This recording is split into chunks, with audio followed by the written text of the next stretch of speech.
99 news అనుక్షణం ప్రజల కోసం. నమస్కారం. 99 న్యూస్ కి స్వాగతం. తెలంగాణ ప్రజాక్షేత్రంలో తాను చేపట్టిన పాదయాత్ర కేవలం ఒక నడక కాదు, వేలాది మంది పేదల కష్టాలను కల్లారా చూసిన ఒక ఆవేదన భరిత ప్రయాణమని ఉప ముఖ్యమంత్రి శ్రీ బట్టి మల్లు విక్రమార్క పేర్కొన్నారు. ఎండనక వాననక గాలి వాన వస్తే వణికిపోయే పూరిళ్లలో, వర్షం పడితే కాలిపోయే పైకప్పుల కింద దీనంగా బతుకుతున్న పేద ప్రజల కష్టాలను తన గుండెని తాకాయని తెలిపారు. తలదాచుకోవడానికి నీడ లేక ఆత్మగౌరవాన్ని చంపుకొని బతుకుతున్న ఆ తల్లుల ఆవేదన తనను నిద్రపోనివ్వలేదన్నారు. మన ప్రజాప్రభుత్వంలో పేదవాడు కేవలం లబ్ధిదారుడు కాదు, ఈ రాష్ట్రంలో ఆత్మగౌరవంతో జీవించే హక్కున్న మనిషి అని ఆయన స్పష్టం చేశారు. గత పాలకులు పేదవాడిని కేవలం ఓటు బ్యాంకుగా చూసి కనీస అవసరాలను కూడా విస్మరించే పేదరికాన్ని వెక్కిరించిన నాటి దొరల పాలనగా ఆయన విమర్శించారు. ప్రతి పేదవాడికి సొంతింటి కల సాకారం చేస్తూ వారి ఆత్మగౌరవాన్ని నిలబెడుతున్నదని మన ప్రజాపాలన అని తెలిపారు. నాడు పాదయాత్రలో తాను చూసిన ఆ కన్నీటి గాథలు మళ్లీ పునరావృతం కాకూడదన్నదే తన సంకల్పం అని, రాష్ట్రంలో పేదవాడి సొంతింటి కల నెరవేరే వరకు, వారికి ఆత్మగౌరవంతో కూడిన నీడ దొరికే వరకు ఈ ప్రజాపాలన నిరంతరం శ్రమిస్తూనే ఉంటుందని ఉప ముఖ్యమంత్రి మల్లు విక్రమార్క తెలిపారు. గవర్నమెంట్ ఇల్లు వచ్చిందా? రాలే. ఇందిరమ్మ రాజ్యం తెచ్చుకుందాం. వల్లే తెచ్చుకుందాం. 10 ఏళ్లు ఇళ్ల గురించి ఆలోచన చేయలే, పేదవాళ్ళ గురించి ఆలోచన చేయలేని ఈరోజు మేము చెప్తా ఉన్నాం, ఇల్లు లేని ప్రతి పేద కుటుంబానికి రాష్ట్రంలో ఇందిరమ్మ రాజ్యం ఇల్లు ఇచ్చేంత వరకు నిరంతర ప్రక్రియ కొనసాగిస్తూనే ఉంటుంది. ఇది నాంది మాత్రమే. ప్రస్తుతం రాష్ట్ర వ్యాప్తంగా అన్ని నియోజకవర్గాల్లోనూ ఇందిరమ్మ ఇళ్ల నిర్మాణ పనులు శరవేగంగా సాగుతున్నాయి.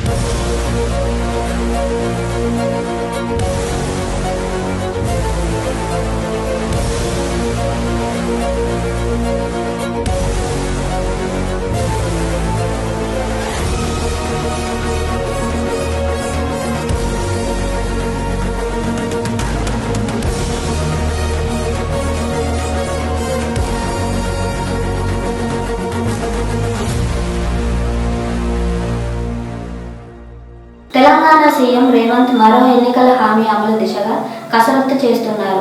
కాంగ్రెస్ ఏర్పాటు అయిన తర్వాత వరుసగా పథకాలను అందిస్తున్నారు.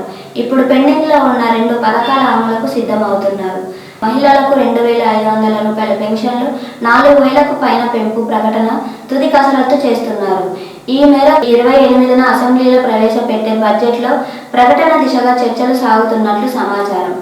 ఇప్పటికే ఆర్థిక శాఖ మంత్రి మల్లు బట్టి విక్రమార్క నేతృత్వంలో శాఖల వారీగా ప్రీ బడ్జెట్ సమావేశాలను పూర్తి చేశారు. అన్ని శాఖల మంత్రులు, అధికారులతో మంత్రి బట్టి విక్రమార్క సమీక్షలు నిర్వహించారు. ఈసారి బడ్జెట్లో సంక్షేమానికి, అభివృద్ధికి పెద్దపీట వేయనున్నట్లు తెలుస్తుంది. రైతు సంక్షేమం, మహాలక్ష్మి, ఇందిరమ్మ ఇల్లు, గృహజ్యోతి వంటి 6 గ్యారంటీల అమలుకు భారీగా నిధులు కేటాయించే అవకాశం ఉంది. తెలంగాణలో రాబోయేది బీఆర్ఎస్ ప్రభుత్వమే.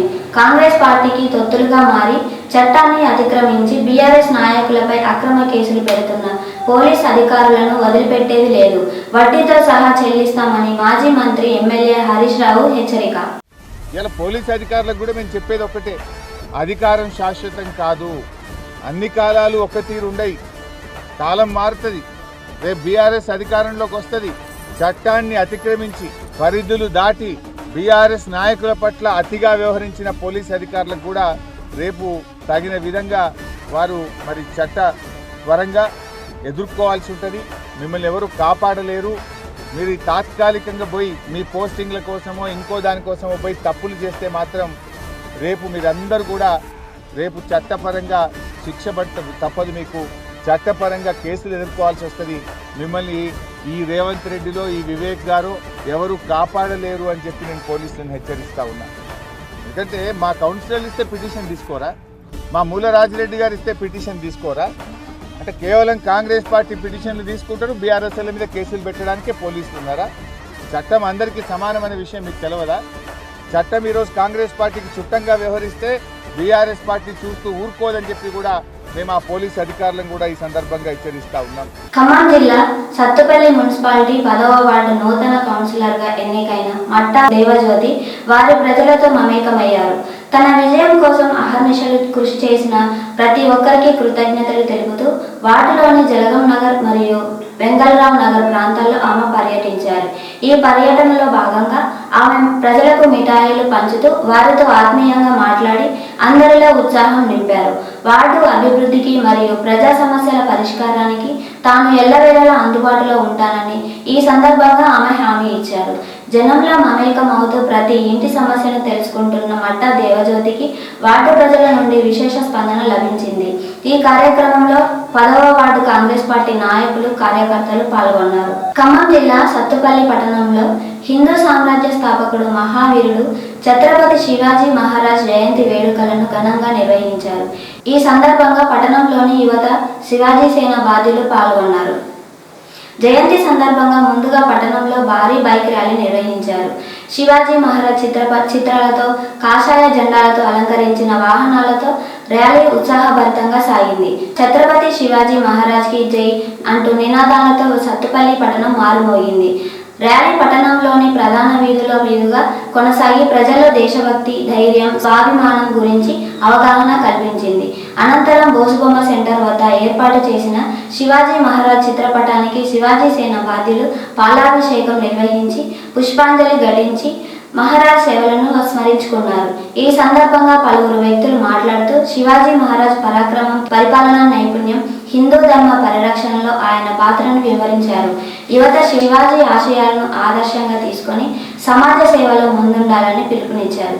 ఈ కార్యక్రమంలో స్థానిక నాయకులు, సామాజిక కార్యకర్తలు, యువకులు మరియు మహిళలు పాల్గొని వేడుకలను విజయవంతం చేశారు. ఆంధ్రప్రదేశ్ అప్పుల్లో చంద్రబాబు ఆల్ టైం రికార్డులు బద్దలు కొడుతున్నాడు. అప్పు చేసి ప్రజలకు ఇచ్చిందేమీ లేదు. ఆ డబ్బంతా దోచుకో, పంచుకో, తినుకో అని మాజీ సీఎం వైఎస్ జగన్ అన్నారు. చంద్రబాబు ఎన్నికలకు ముందు ఇచ్చిన బిల్డప్ ఏమిటి అని అంటే, తాను సీనియర్నని, సంపద సృష్టిస్తానని, అప్పుల మీద ఆధారపడే పరిస్థితి రాకుండా చేస్తానని కబుర్లు చెప్పాడు. ఇవాళ పరిస్థితి ఏంటి అని అంటే, గతంలో ఎప్పుడూ లేని విధంగా అప్పులు చేస్తూ ఉన్నాడు. ఆల్ టైమ్ రికార్డ్స్ అన్నీ బద్దలు కొడతా ఉన్నాడు. కానీ ప్రజలకు స్కీములు లేవు. ప్రజలకు ఎలాంటి స్కీములు లేవు. ఉన్న స్కీములన్నీ రద్దు. సూపర్ 6లు, సూపర్ 7లు మోసాలు. ఉన్నదంతా కూడా, ఈ చేసిన అప్పంతా కూడా ఎక్కడికి పోతుంది అని అంటే, దోచుకో, పంచుకో, తినుకో. ఆంధ్రప్రదేశ్ అంబటి రాంబాబు బెయిల్పై రావడాన్ని పురస్కరించుకొని Kovvur road come railway bridge వద్ద వైఎస్ఆర్సీపీ ఇన్ఛార్జ్ తలారి వెంకట్రావు ఆధ్వర్యంలో ఘన స్వాగతం పలికారు. ఈ సందర్భంగా అంబటి రాంబాబుకు పార్టీ శ్రేణులు, నాయకులు ఉత్సాహంగా స్వాగతం తెలియజేశారు. ఈ కార్యక్రమంలో పెద్ద సంఖ్యలో కార్యకర్తలు పాల్గొన్నారు.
గతంలో ఇలాంటి పరిస్థితి ఒక చిన్నారికి ఎదురైనప్పుడు జగనన్న ఆ కుటుంబానికి అండగా నిలిచి ఆ పాపను కాపాడాడు.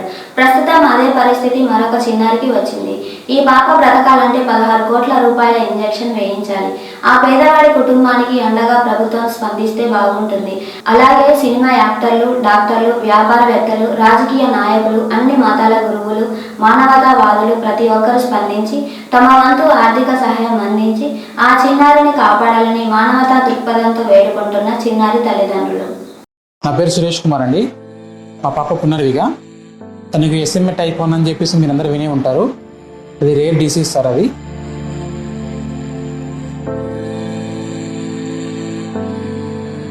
దానికోసం మేము క్రౌడ్ ఫండింగ్ నుంచి అమౌంట్ కలెక్ట్ చేసి అందరి సపోర్ట్ తీసుకొని ముందుకెళ్ళాలనుకుంటున్నాము. ఖచ్చితంగా అందరు సపోర్ట్ చేయండి, మా పాపని కాపాడండి. సేవ్ పునర్విక. థ్యాంక్ యూ అండి.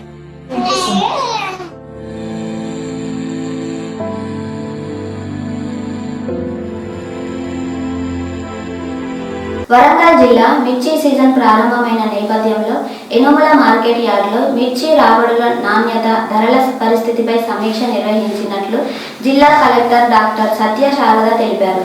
ప్రస్తుతం మార్కెట్లో మంచి ధరలు నమోదవుతున్నప్పటికీ తేమతో కూడిన మిర్చి తీసుకురావడం వల్ల రంగు మారి నాణ్యత తగ్గుతుందని పేర్కొన్నారు. దీంతో ఇతర రాష్ట్రాల విదేశీ వ్యాపారులు కొనుగోలుకు నిరాసక్తి చూపుతున్నట్లు తెలిపారు. రైతులు సరైన ధర కోల్పోకుండా నాణ్యతపై దృష్టి పెట్టాలని జిల్లా కలెక్టర్ సూచించారు. మిర్చి సంచుల బరువు 49 కిలోలు మించకుండా తీసుకురావాలని, అలా చేస్తే ఎగుమతి కోల్డ్ స్టోరేజ్ సౌకర్యాలు లభిస్తాయని వివరించారు. గ్రామ స్థాయిలో రైతులకు అవగాహన కార్యక్రమం నిర్వహించాలని సంబంధిత అధికారులకు ఆదేశించారు. ఈ కార్యక్రమంలో సంబంధిత శాఖల అధికారులు, ఎనుమల మార్కెట్ యార్డ్ కమిటీ సభ్యులు పాల్గొన్నారు. దేశవ్యాప్తంగా రాజ్యాంగం చేతిలో పట్టుకొని తిరిగే కాంగ్రెస్ పార్టీ తెలంగాణలో మాత్రం దళిత గిరిజనుల భూములను గుంజుకుంటూ బుల్డోజర్ రాజ్యం చెలాయిస్తుంది. రేవంత్ ప్రభుత్వం బుల్డోజర్లతో పేదలపై దాష్టికం చేస్తుంది. పేదల ఇండ్లకు కరెంటు, నీళ్లు కట్ చేసి అధికారులు కాంగ్రెస్ పార్టీకి తొత్తులుగా మారిపోయారు అని ఎమ్మెల్సీ డాక్టర్ దాసోజు శ్రావణ్ వాపోతున్నారు. ఈ వార్తలు ఇంతటితో సమాప్తం. వరి పొలాల్లో ఉన్నటువంటి ఒక ఎలుకలను, పందికొక్కులను చంపడానికి కోసం పొగలు పెడతారు అని చెప్పని, కన్నాల్లో కలుగుల్లో పొగ పెడతారు అని చెప్పనిన్నాం. అదే క్రూరమైన వైఖరి వాళ్ళ మాదిగ బిడ్డలైనటువంటి ఒక 40-50 కుటుంబాలు, దళిత కుటుంబాల పైన ఇవాళ రేవంత్ రెడ్డి ప్రభుత్వం దుర్మార్గంగా ప్రయోగించింది. తాగడానికి మంచినీళ్లు కేసీఆర్ గారు ఇంటింటికి మంచినీళ్ళు ఇస్తే ఆ మంచినీటి కనెక్షన్లను కట్ చేసి, మీకు మంచినీటి కనెక్షన్లు కట్ చేస్తున్నాం, మీరు ఇంట్లో బతుకుతారా, సస్తారా, ఇల్లు ఖాళీ చేస్తారా లేరా అని చెప్పని తాగడానికి నీళ్లు లేకుండా ఇండ్లను కట్ చేసిండ్రు. ఇదే న్యాయం అంటే ఆఖరికి కరెంటు కూడా కట్ చేస్తామని చెప్పని అత్యంత పాశవికమైనటువంటి ఒక రీతిలో వాళ్ళను హింసకు గురి చేస్తే కలెక్టర్ దగ్గరికి పోయినరు.